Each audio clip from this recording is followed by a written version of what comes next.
Hi, I'm Shawn Reynolds, the Portfolio Manager of the Global Natural Resources Strategy here at Van Eck. Here's what we're seeing in the natural resources world today.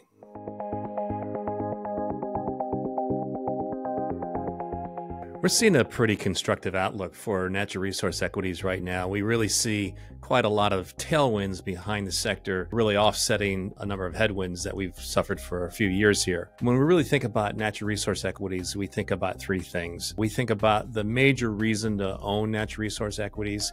They do what they're supposed to do when they're supposed to do it.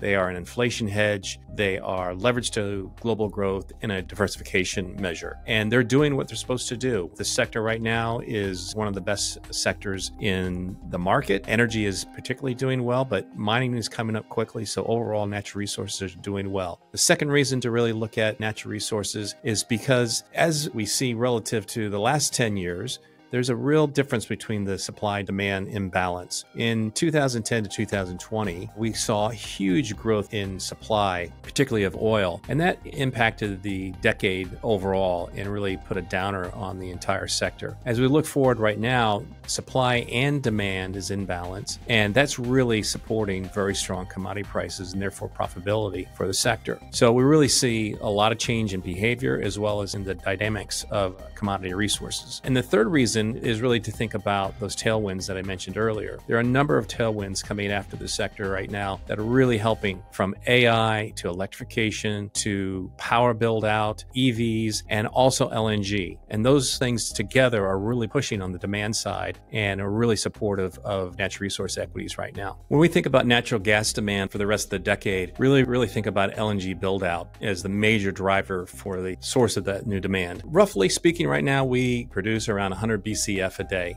billion cubic feet a day of natural gas in this country. Over the rest of this decade, we see that growing by 20 BCF a day due to LNG build out. That's a huge improvement or expansion of natural gas. 20% in the overall market is going to make a big difference. But then we layer on top of that electrification and power build out and things like AI really pulling on power demand very strong. There's another 7 or 8 BCF a day of demand for natural gas for those sources. So when we put that together, we think about roughly 30 BCF a day for the rest of the decade and believe that that's going to be very supportive of natural gas prices for the rest of the decade.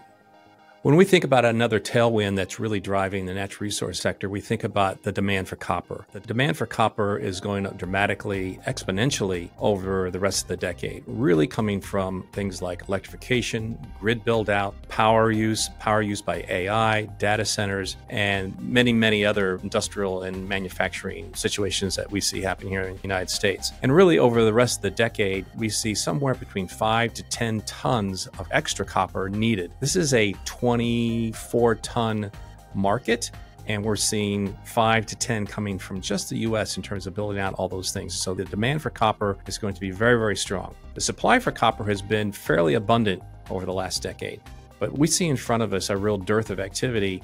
We see several new mines being built over the next couple of years, but after that, it's coming to a halt. And so that demand and supply imbalance is going to be very tight as we see a huge build out of technology, particularly with regards to artificial intelligence and data centers.